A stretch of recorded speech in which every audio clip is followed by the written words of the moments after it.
Hi folks, Scientist Andrew here at the Kentucky Science Center with another Do Science at Home moment for you. Today we are looking at vegetable stamps. This is a wonderful maker activity that can utilize all of the different vegetables you may have in the pantry and in the refrigerator. So the most classic example of this that you may have heard of before is a potato stamp. You get a small cookie cutter and you push your cookie cutter, your design, into the potato, and then using a knife, we have an X-Acto knife here, so be very careful around sharp tools. We also have some clay working tools from our Maker Place supplies. There's a variety of different things you can use to dig around the outside of your edge to create a raised stamp. Here we have a star. We've been using in white paint here. So you have a really nice potato stamp, and you then dip into the paint. You want to kind of make sure that you shake off some of the excess, particularly if you're using freshly cut vegetables. Those surfaces will still be a little wet, so you want to make sure you get rid of the excess paint before you make a stamp. And then come over your paper, and there you go. You're painting with vegetables, vegetable stamping.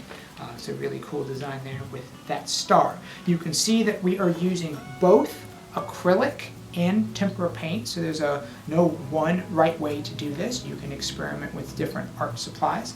As always, we look forward to seeing what kind of creations you can make and share with us on social media. So give that a shot and let us know what works best for you. Leave a comment and let us know what works best for you.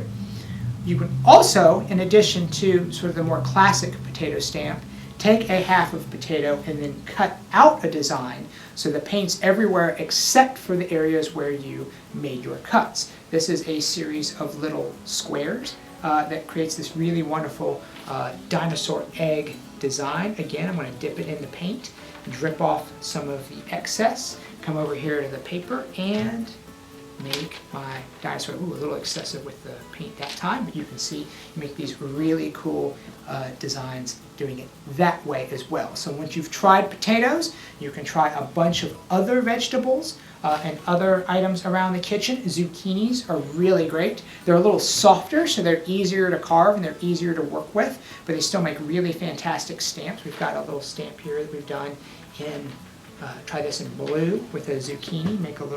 Come over here and make some zucchini stars. You can make you don't even have to cut. You can take the piece of the top of the zucchini, wonderful little star shape, and make another set of stars that way with just using the sort of natural cap, the stem to the zucchini.